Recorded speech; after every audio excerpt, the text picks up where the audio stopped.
We've all heard that visceral fat is the bad stuff, right? But what if I told you the solution wasn't some brutal diet or spending hours at the gym? In Japan, it's all about these simple, almost effortless daily habits, and we're gonna break down how you can start using them, like right now. Okay, so first things first, what even is visceral fat? See, it's not the fat you can pinch on your belly.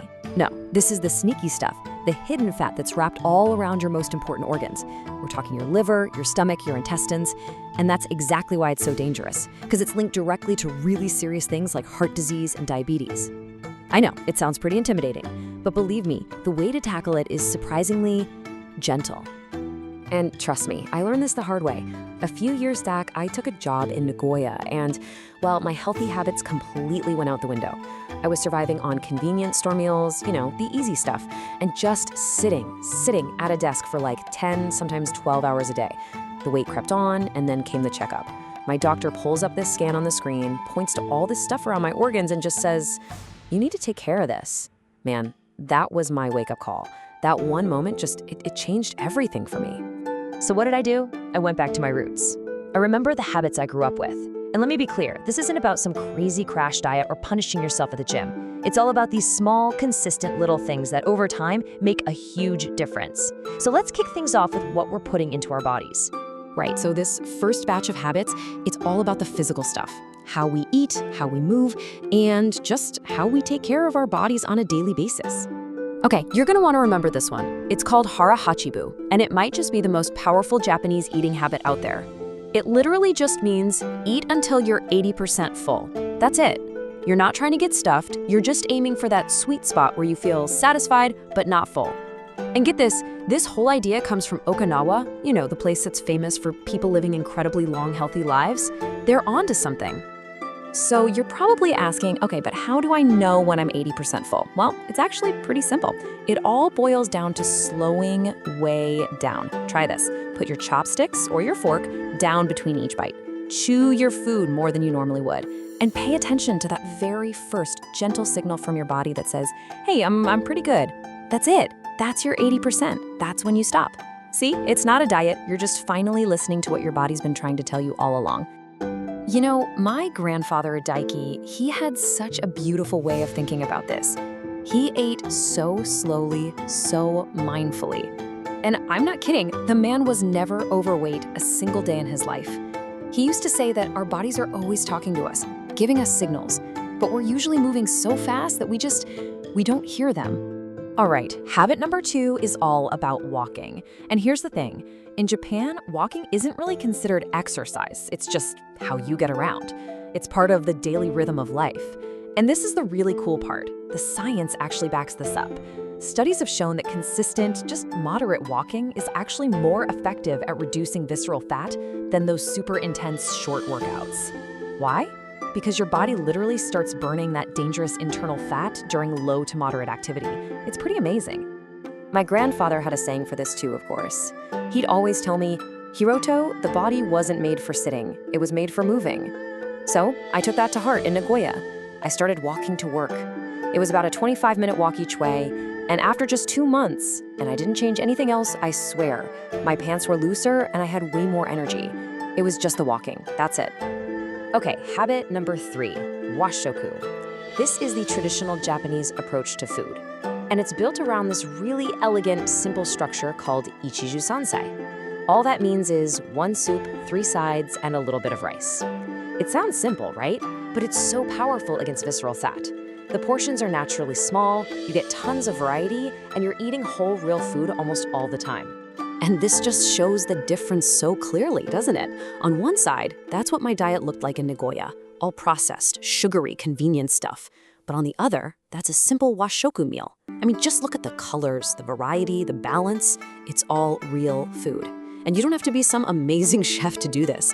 Just aiming for 1 real meal a day like this, 1 soup, 1 little side dish, some rice, that alone is a huge step in the right direction. Okay, moving on to habit number 4, and it's a simple one. Drink green tea. Seriously, in Japan, green tea isn't some health fad. It's just what people drink, like water. And the science is there.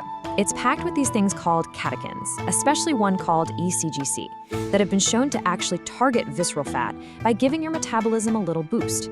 But the real secret? It's not about chugging one super strong cup. It's about consistency.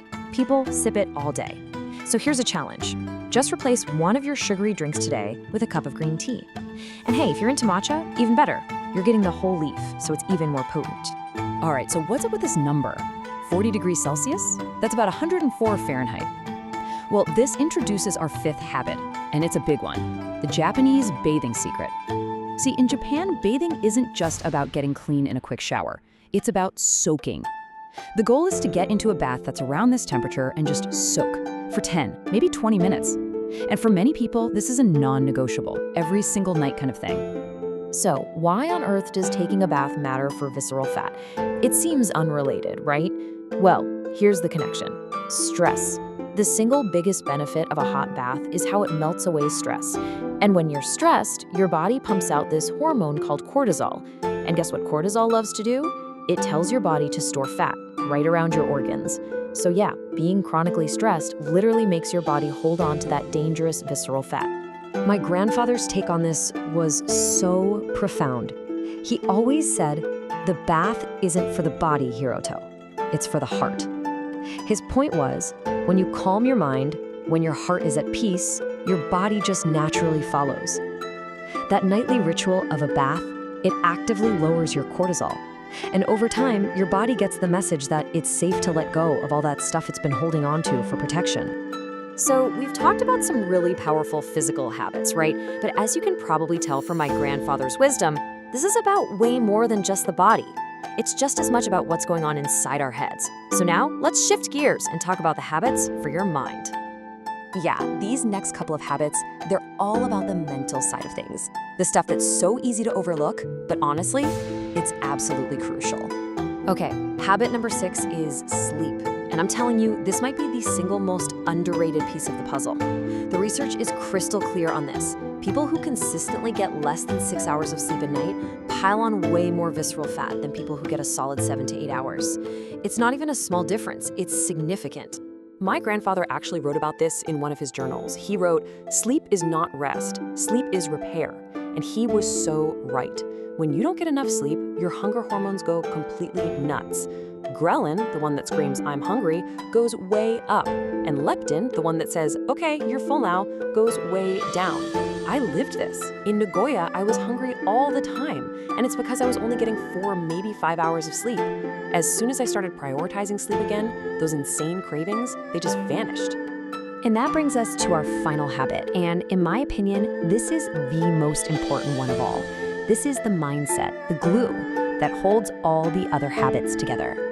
It's a concept called shogunai, and it roughly translates to "it can't be helped," but it's not about being passive or giving up.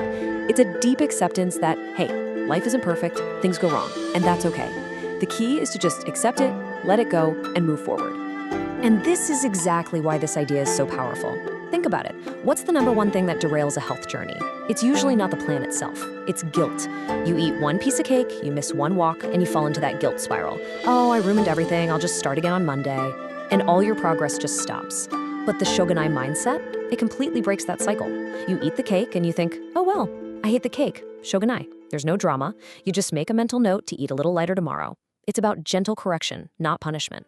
Honestly, this mindset saved me. I'm not perfect, nobody is, but now, instead of beating myself up, I just gently get back on track the very next day. So, let's do a quick recap of these 7 gentle steps. Number 1, practice Hara Hachi Bu. Eat until you're 80% full. 2, walk more. Just weave it into your day. 3, eat simple, real food. Think washoku.